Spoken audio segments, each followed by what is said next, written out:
Hello all, welcome back. Assuming you have gone through the previous two videos where we have talked about autoscale in general and then a deep dive on various mechanisms through which the autoscale is triggered, and now we will do a quick exercise as to how do we actually schedule autoscale for a given web app. Okay, and after that we'll also see some of the best practices for creating the autoscaling conditions. All right, so let us say the first, there are two rules that we want to configure. One is scale your application out between 8 a.m. to 10 a.m. on Sundays for a given time zone. And then your second profile has multiple rules. Okay, so let's go to the Azure portal. Okay, so click on scale out. This is the app service plan. Configure. Okay, so profile one, let us start creating a profile. This is a default profile which says that if none of the rules meet, then you will make it a instance count 1. So I'll add a scale condition on a specific count, repeat specific days on a Sunday, let us say US Canada Pacific time between 8 to 12, right?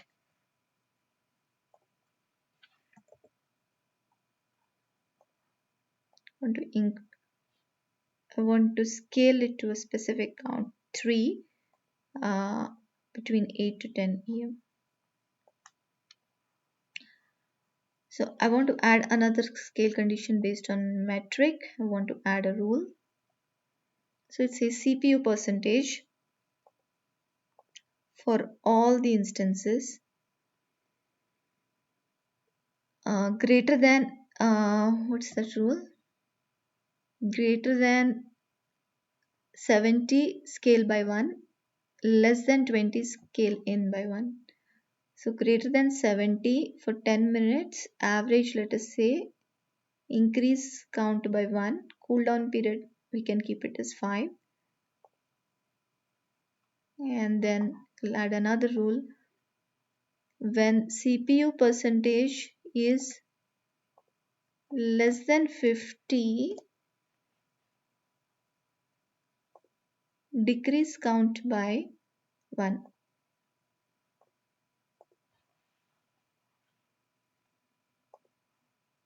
When HTTP queue length is greater than 10, so here we want to ensure that instance is for all values greater than 10, increase count by 1. I will add a rule where HTTP queue length less than 5, I want to decrease count by 1. So this is how you basically create your rules. Now let us consider a situation where your CPU is greater than 70 but your HTTP count is less than 5.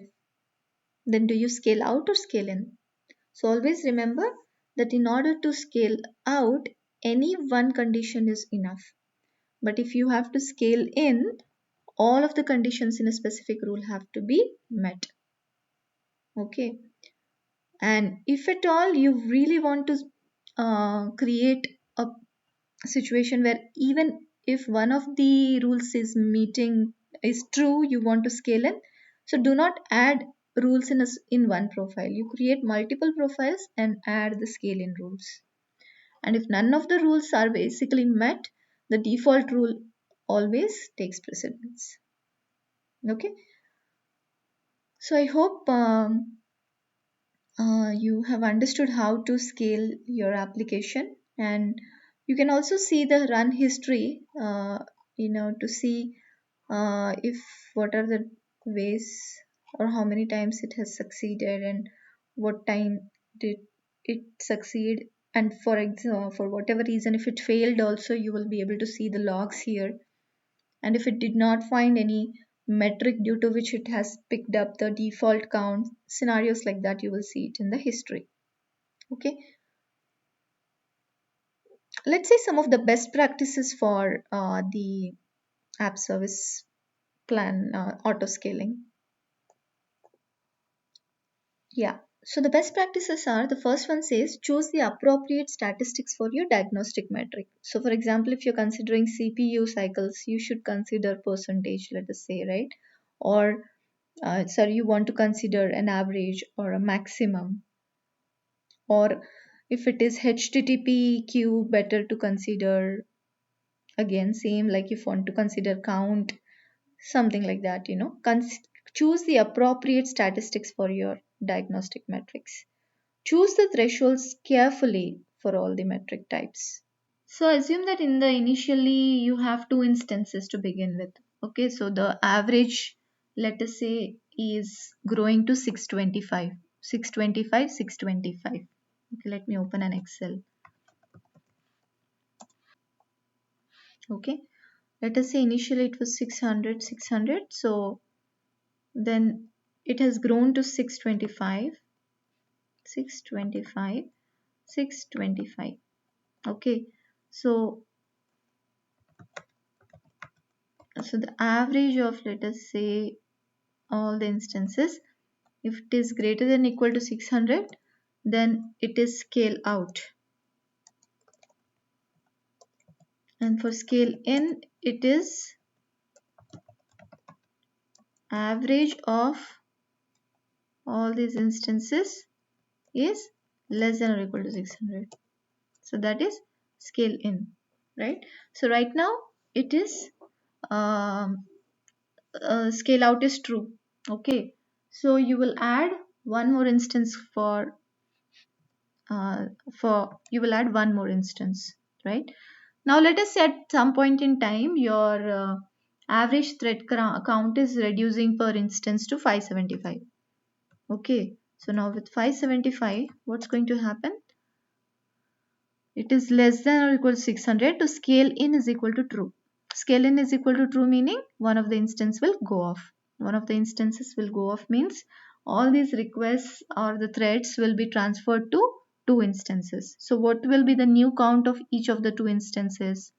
So each of the two instances will be kind of 862.5. So what will happen in this scenario when it is 862.5, which means that it's greater than 600. So it will again try to um, scale out. So that means it has reduced one, but immediately it will try to scale out.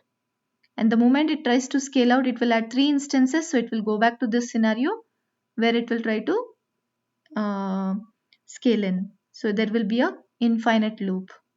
So this situation is called flapping. So in order to avoid doing that, the Azure is smart enough, and it in the first instance itself, when the scale in is true, it will not scale in, and it will look like an error to the user that the configuration is correct but scaling is not happening. But internally what it is trying to do is avoid a scenario called flapping.